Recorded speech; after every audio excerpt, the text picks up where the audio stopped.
एक दिन भोलाराम जानबूझकर जगन्नाथ के घर के तरफ आता है। जगन्नाथ उसको देखकर चौंक कर, तू मर गया था ना, फिर से कैसे आ गया करके आश्चर्य से पूछता है। अच्छे लोग कभी नहीं मरते, सुना ही होगा ना।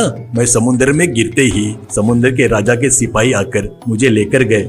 समुद्र राजा ने मेरा अच्छा आदर सत्कार करके अपने राज्य में ही रहने को बोले। मेरी अप्सरा जैसी लड़की से शादी कर दिए। वहाँ पर सब अप्सराएं हैं। वहाँ पर जिधर देखो उधर सोना हीरे मोती है। वहाँ पर उनको खाने पीने के सिवा और कोई काम नहीं है। मैं काम करने वाला हूँ, मुझे वहाँ पर ठीक नहीं लगा, इसलिए चले जाता करके समुद्र राजा को बताया। वो नहीं बोले, मैं मुझे जाना है करके बताया। उन्होंने कहा जब दिल करे तब आ जाना और अपने खास दोस्तों को भी लाते रहना करके बताए। मेरी पत्नी को साथ लेके चलता बोला तो वो इस दुनिया में नहीं आती बोली। ऐसे कहता है भोलाराम। अरे ये तो पागल है, बेवकूफ है। मैं तो वहाँ के सभी औरतों से शादी करके राजा को वहाँ से हटाकर मैं राजा बन जाता था करके सोचता है जगन्नाथ और भोलाराम से। अरे तुझे पुण्य मिलेगा रे, एक बार मुझे उस दुनिया में लेकर चल, ऐसे कहता है। भोलाराम पहले नहीं मानता, बाद में जबरदस्ती करने से मान जाता है। आप ये बात बाहर किसी को मत बताना, चुपचाप मेरे साथ आओ, नहीं तो हम लोग भी आएंगे करके सभी लोग पीछे पड़ेंगे बेवकूफ। कल सुबह 2 नाव तैयार करके रखता हूँ करके कहता है भोलाराम।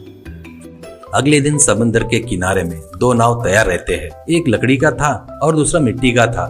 जगन्नाथ के आते ही उसको मिट्टी के नाव में चढ़ाकर वो लकड़ी के नाव में चढ़ता है।